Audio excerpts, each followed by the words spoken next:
रहमानुर्रहीम, अस्सलाम वालेकुम।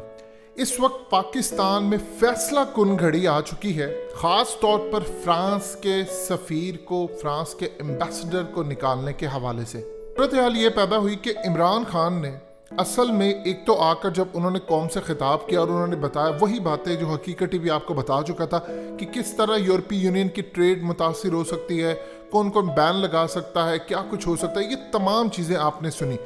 इसके बाद सूरत हाल ही पेश आई कि उलमाए किराम हुकूमत की जानिब से गए और जाकर मजहबी जमात के सरबराह से बातचीत की। उनको कहा कि आप वीडियो पैगाम जारी करें, आप अपने कारकुनों को कहें कि आप वापस चले जाएं, लेकिन उस वक्त उन्होंने इनकार कर दिया। उन्होंने कुछ अपनी सामने गुजारिशात रखी कि आप फ्रांस के सफ़ीर को निकालें, शेख रशीद को डिसमिस करें, काफ़ी सारी चीज़ें रखी। मज़ीद डिस्कस करने से पहले इस वीडियो को लाइक करें, हकीकत टीवी को सब्सक्राइब करें और बेल आइकन पर ज़रूर क्लिक करें।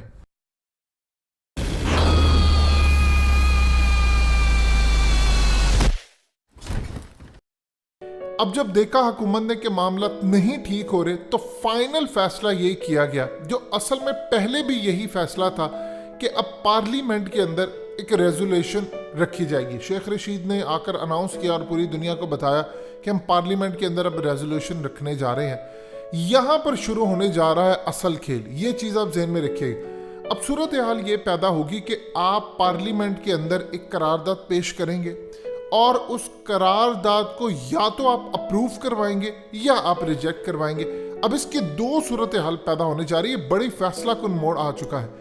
अगर तो अप्रूव होता है तो डेफिनेटली बात है, उसके बाद फिर जब मंजूर होगा, फिर उसके बाद आपको हर सूरत सफ़ीर को निकालना पड़ेगा, दूसरी ऑप्शन नहीं बचती।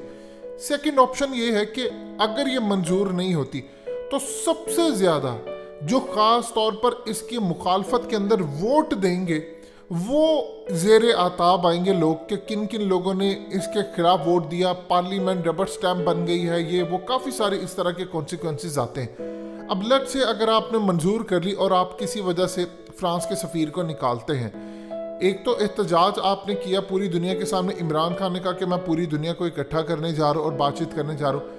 अब अगर आप करते हैं तो उसके कॉन्सिक्वेंसेस में सबसे पहले जो एक चीज़ आती है जिसके लिए कौम को फिर तैयार रहना चाहिए, वो चीज़ ये है कि 27 मेंबर्स जो हैं यूरोपीय यूनियन कंट्रीज़ के, ये 28 थे पहले, उसके बाद चूँकि 2020 में 31 जनवरी को ब्रेग्जिट हुआ और यूके यहाँ से निकल जाता है, तो यूरोपीय यूनियन के जो 27 मेंबर्स हैं वो रिएक्शन के तौर पर पॉसिबिलिटी ये भी है कि आप उनके सफ़ीर को निकालते हैं तो वो आपके सफ़ीरों को निकाल सकते हैं। नंबर 1 ये चीज़ें में रखिए।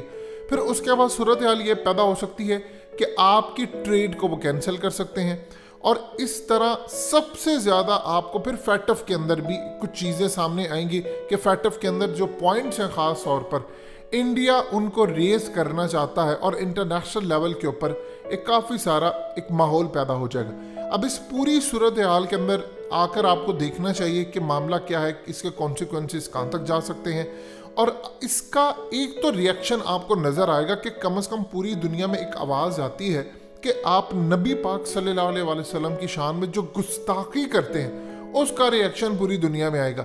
अब अगर पाकिस्तान यहाँ से सफ़ीर निकालता है तो जाहिर सी बात है फिर मुस्लिम जो कंट्रीज़ हैं, OIC, देखिए एक चीज़ ज़हन में रखिएगा, जिस लेवल का पाकिस्तान में एहतजाज हुआ है उसकी जो खबरें हैं जब वो पूरी दुनिया के दीगर ममालिक की तरफ गई हैं। आपको याद होगा इमरान खान ने अपनी तकरीर में यही बात क्लियरली कही थी कि देखिए यहाँ पर जो हो रहा है वो दूसरे ममालिक में नहीं हो रहा। अब ख़ास तौर पर OIC मेंबर्स वो पाकिस्तान के हवाले से परेशान है कि अगर आप यहाँ से सफ़ीर को निकालते हैं तो उनके मुल्क में भी डिमांड बढ़ जाएगी कि आप भी सफ़ीर को निकालें। अब यहाँ पर लोग सड़कों पर आ गए हैं तो वहाँ पर भी लोग सड़कों पर आ जाएंगे। जब वहाँ से आप सफ़ीर को निकालेंगे तो पूरी दुनिया के अंदर एक ख़ास तौर पर यूरोप के ऊपर भी एक प्रेशर आना शुरू हो जाएगा।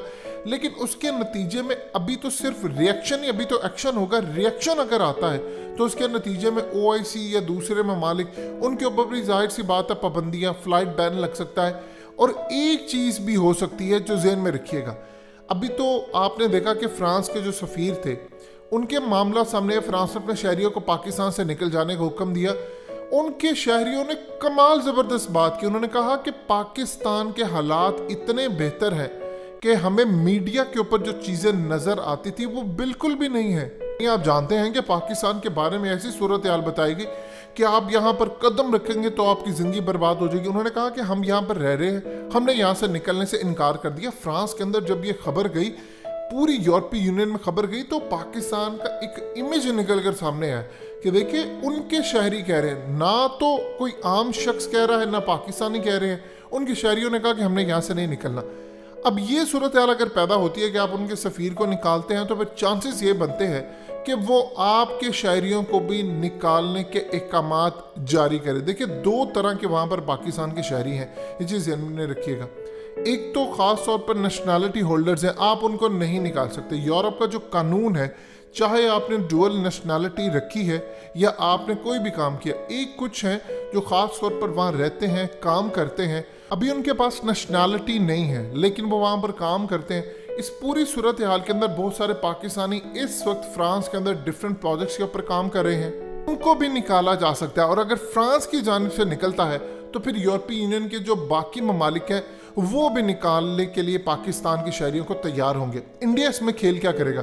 देखिए फ्रांस के साथ जो राफेल डील हुई है, जाहिर सी बात है, एक चीज़ तो आप ज़हन में रखिएगा, ये जो राफेल तैयारे थे ये असल में चाइना को सामने रखकर नहीं इंडिया ने खरीदे। इंडिया ने राफेल तैयारे जो लिए हैं वो पाकिस्तान को सामने रख कर लिए हैं। और जब फ्रांस से सारी डील हुई, बातचीत हुई, अमेंडमेंट हुई, ये चीज़ें उन्होंने जो बना के दी, आप जानते हैं जो राफेल तैयारे ये खुद यूज़ करते हैं फ्रांस के एयरफोर्स वाले, वो कभी वो वर्जन नहीं देते। उन्होंने उसमें कुछ एडिट करके चीज़ें मॉडिफाई करके इंडिया को दी, जो पाकिस्तान के ख़ास तौर पर कश्मीर वाली साइड के इन्वायरमेंट के मुताबिक होती हैं। ये जब भी आप कोई चीज़ खरीदते हैं तो जाहिर सी बात है आप उस कंपनी को डिमांड बताते हैं कि हमने इनको यूज़ किन के खिलाफ करना है। तो पहली उनकी जो प्रायोरिटी थी वो पाकिस्तान थी। चाइना तो अभी आया और इन्होंने ना लद्दाख के इन्वायरमेंट के मुताबिक वैसे भी तैयारे नहीं बनवाए।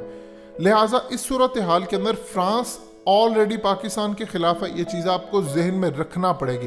फ्रांस ऑलरेडी पाकिस्तान के खिलाफ है, इंडिया पाकिस्तान के खिलाफ है। इन दोनों ने, आप जानते हैं कि जब वहां पर गुस्ताखी हुई थी तो इंडिया ने सपोर्ट किया था मैक्रन को, ये चीज़ आपको अच्छी तरह समझनी चाहिए। मैक्रन को इन्होंने सपोर्ट किया, अब भी इंडिया यही काम करेगा। अब वहां पर सूरत हाल ये होगी कि एक चीज़ आप जहन में रखिएगा कि यूरोपीय यूनियन में नंबर 1 जो कंट्री आती है वो है जर्मनी, सेकेंड नंबर पर आती है फ्रांस। अब ये 2 बड़े तगड़े मुल्क हैं। आप अगर फ्रांस के सफ़ीर को निकालते हैं तो फिर उसके बाद जो कॉन्सिक्वेंसेस में इंडिया कोशिश ये करेगा कि आज के बाद आप जानते हैं कि हमने आप दोजे और दूसरी तीसरी चीज़ें फ्रांस से हम लेते रहते हैं, वो परमानेंट बंद हो जाएंगी। एक चीज़। नंबर 2, इसमें एक और भी सूरत हाल ये नज़र आती है, इंडियन लॉबिंग फर्म पूरी कोशिश करेंगी कि पाकिस्तान के बासमती राइस और एक्सपोर्ट्स पर किसी तरह बैन लग जाए, ये इंडिया पूरी कोशिश करेगा। देखिए अगर सारे इस्लामिक कंट्रीज आप एका कर लें और एक दफ़ा जिस तरह इमरान खान ने बात की ओएसी का, आप खड़े हो जाएं कि आपने सफ़ीर को निकालना या कुछ भी कहना है, तो फिर आप देखिएगा फ्रांस कैसे घुटनों पर आता है। आप एक साथ 50 ममालिक से टक्कर नहीं ले सकते। आप एक मुल्क से ले सकते हैं, 2 से ले सकते हैं, 3 से ले सकते हैं, आप 50 ममालिक से टक्कर नहीं ले सकते। लेकिन ये चीज़ आपको जहन में रखना पड़ेगी कि किसी भी सूरत किसी भी मुल्क ने आपका साथ नहीं देना, ये चीज़ आप जहन में रखिएगा। ये लड़ाई आपको खुद लड़ना पड़ेगी, मामला आपको खुद उलझाने या सुलझाने पड़ेंगे। अब नज़रें सारी होंगी कि पार्लियामेंट के अंदर ये करारदाद पेश होती है या रिजेक्ट होती है, इसको कौन लेकर आता है। और इस पूरी सूरत हाल में अगर रिजेक्ट होती है तो फिर जाहिर सी बात है जितने मेंबरान असम्बली हैं उनके ऊपर इसका बवाल आता है। जाहिर सी बात है इस वक्त ये देखा जाएगा किसने इसको रिजेक्ट करवाया, किसने क्या किया, और अप्रूव होती है तो हकीकत टीम ने आपको कॉन्सिक्वेंसेस बताए हैं कि ये खास तौर पर यूरोपीय यूनियन से रिएक्शन आ सकता है। दोस्तों हकीकत टीवी को सब्सक्राइब करना मत भूलिए, वीडियो को लाइक करें, शेयर करें और कमेंट सेक्शन में अपनी राय का इजहार जरूर करें।